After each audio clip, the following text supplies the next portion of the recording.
Okay, so it is Wednesday and I am back in the game on this draft, kind of. So yesterday on Tuesday, I woke up and I realized, it had been, a week and a half since I took a break once I hit the midpoint of the draft to kind of work out my world building and work on the fantasy side of the story. And it's always hard to jump back in, and the longer of a break you take, the harder it gets, at least for me, to jump back in. And I knew it was going to be a struggle. So yesterday morning, I found myself, even over the weekend as I was kind of planning out my work week, I found myself making excuses like, oh, well, maybe I could just take one more week off of it because I have all of this other work to do. And then I realized, no, Michelle, you always have other work to do because everybody always has work to do. No excuses. Get back into it. And so what I did was I decided to forget about word count and just write one scene, the first scene of Bad Guys Close In. And I did, and it was just a little under 2,000 words, and I felt better that I had got back into it. It was mostly a fun scene to write. There was some really bad dialogue, but also some fun bad dialogue, like some villain bad dialogue, you know what I mean? There was some stuff I really loved about it that was fun, and there was some stuff that I completely skimmed over that is so terribly written I am not even going to scroll up in this document and look at it because I can't. I can tell that there are places where it's going to be funny to read this book once it's finished, read this draft, because I will sometimes say, oh my God, or just, wow, sarcastically at myself after I say a line that is so terrible, but because I'm dictating, those little sarcastic things pop up in the book, it's gonna look ridiculous. The point is, I got back into it. And so this morning, same thing. First thing, I just opened my document, opened Save the Cat, got Bad Guys Close In, second scene, got it written. Is it a mess? Yes. There is some cool stuff in it. There is some not great stuff in it. I'm also really struggling right now with I don't even know if I can talk through this. Last night I started thinking to myself, maybe this is middle grade after all. All I know for sure is when I finish this draft, because I'm going to finish it, I don't care how much of a mess it's going to be, it is going to need so much work. It's going to be a big rewrite. So much so that I am tempted to just stop here and spend some time plotting and planning it and then start over and write a cleaner draft. But I have learned so much about the story, both what works and what does not work up until this point, that I feel like even if every single scene I write from here to the end is going to need to change in a pretty major way, it's not going to be a waste of my time, because I am going to learn more about this book writing the rest of this terrible first draft than I would taking another several weeks of just messing around with brainstorming and outlining and this and that. I know this, so I'm not going to let myself do it. I'm going to write the rest of this first draft. The good news is, I was so worried about the word count, I didn't want to write a 100,000 word book, right? Well, there's no way this book is going to be 100,000 words. The scene I wrote today is just a little bit over 1,500 words, and I've been scrolling ahead in my Save the Cat beat sheet. After the scene I wrote today, I have 11 chapters left, and looking through them, I kind of don't think any of them are going to be that long. There's a lot of action and a lot of things happen, but they happen very quickly. And also because I know I'm going to be reworking so much of this, I am allowing myself to kind of skim over certain descriptions or moments, beats that I know are going to need a little bit more development later. Because I'm I'll save my good writing for the rewrite of this draft. And right now, let's just get through it and get the story all out there. Wow, this is quite a ramble. So that's where things are right now.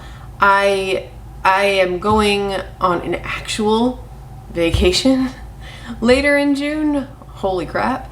And I really want to finish this draft by then, and if I do a chapter a day, that would only be 11 days. I have more time than that. So I think I can push through this.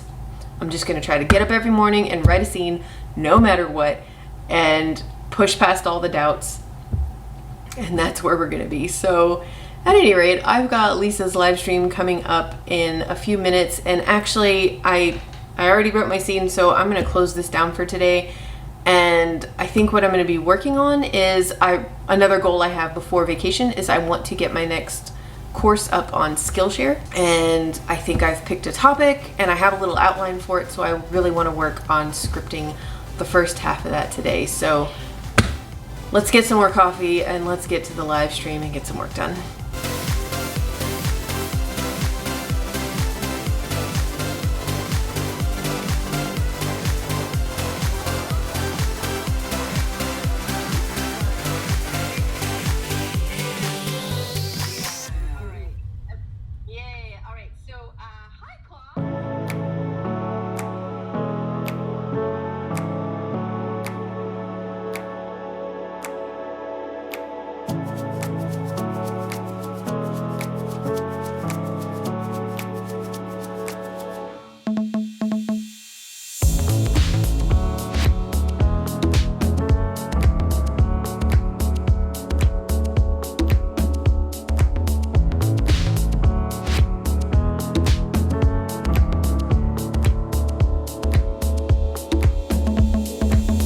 So once again, I really did not want to write this morning's scene, but I did it, and once again, I am happy that I did.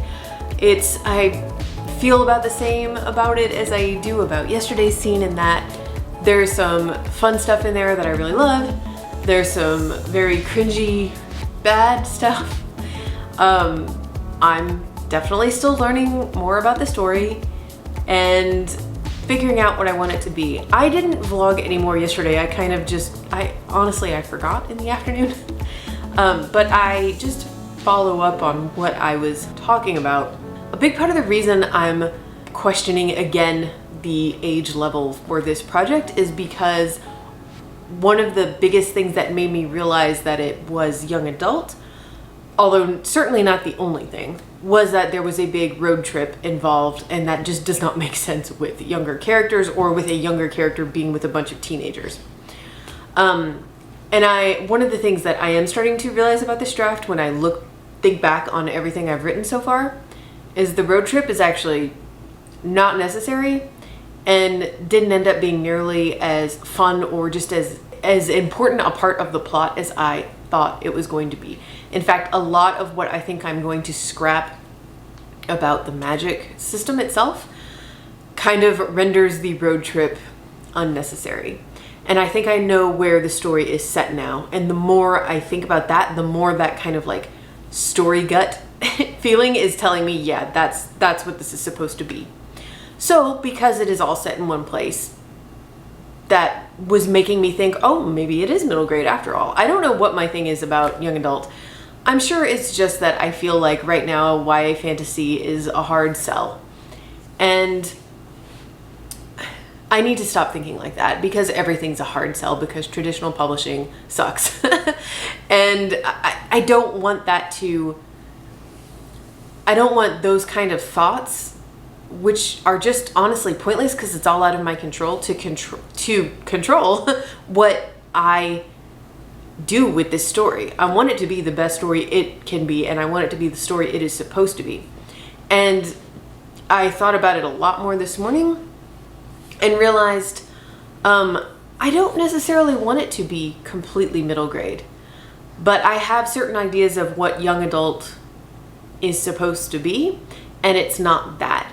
It is a younger young adult. And honestly, even though I have written Logan to be a sophomore in high school, I really want her to be a freshman, and that's kind of how I'm writing her. I'm writing her like a 14-year-old who has come out of middle school and entered high school. That is just the most awkward year. And I said several vlogs ago that I realized my target audience for this book was my 14-year-old self.